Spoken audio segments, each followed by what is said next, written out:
So yun nga guys, magandang umaga ulit sa inyo guys. So ngayon today's video may bagong bus na naman po tayong lalabas, biyaheng Batangas. Ito po yung ating 517. So for delivery na rin po ito sa terminal ng Batangas. 517.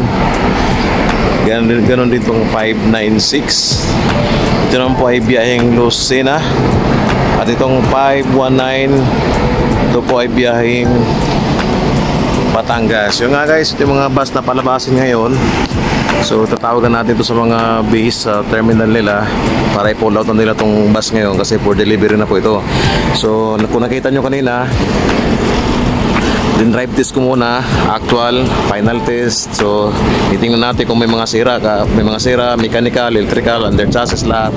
So ating quality check yan bago natin ilabas.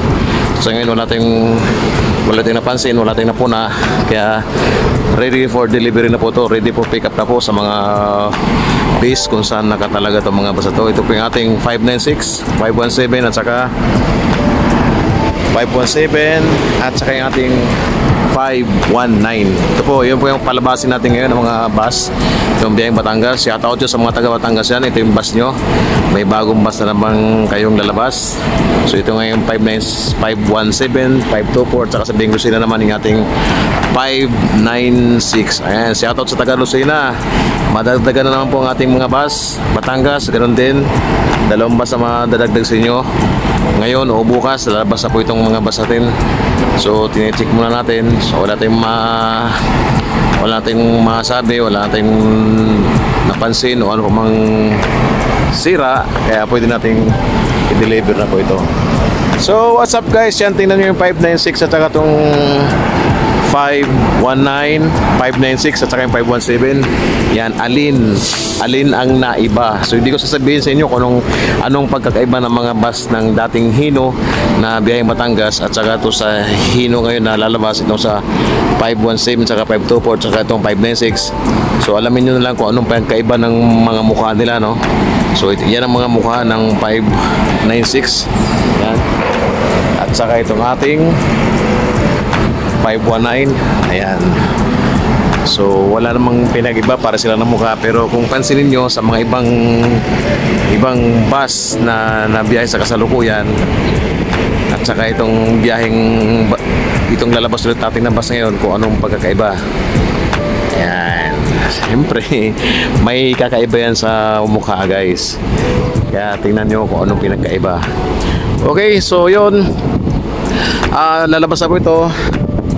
Abangan nyo lang ulit yung ating update sa sunod nating vlog. So ito, hintayin natin lalabas itong mga bus to bukas. Makikita nyo na to sa inyong mga base, Lucena, Batangas.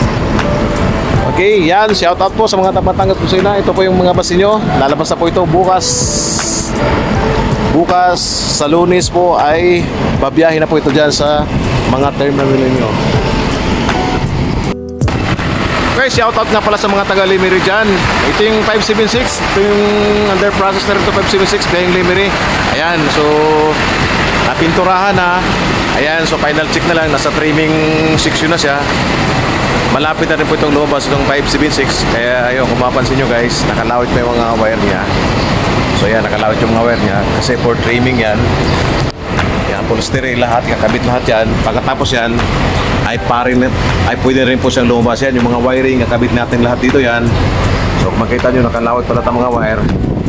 Pag natapos yan, ayos yung pintura, i-retouch na lang yung mga pintura niyan. Kung makita nyo, ayan, nakabalot pa ng plastic. Pag na-retouch po yan lahat, final check natin, tapos for delivery na rin. Okay, so yun guys, abangan nyo lang ng aking next vlog. So update ko kayo sa panibagong vlog natin, no? So welcome po. Maraming salamat po. Ito po si Biyahedor. Follow nyo ako sa aking YouTube channel. Please subscribe.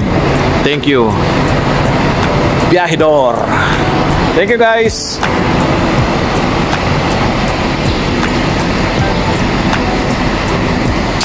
Structural section. So ito yon, structural section. Tapos yan ang structural section. Ayan, lahat ng bulok, lahat ng mga pwedeng palitan ay papalitan po nila. Yan, repair nila. Yan po yung ating structural section. Pagkatapos naman yung structural section, ay painting naman. Yan ito. Ito naman sa painting. So yan, pipinturahan nila. Pinturahan nila yung bus. Yan, pinturahan ni Kuya. Ito po yung ating yung process. So yan, pipinturahan. At tulad naman ng pintura. Yan, pinipinturahan nila.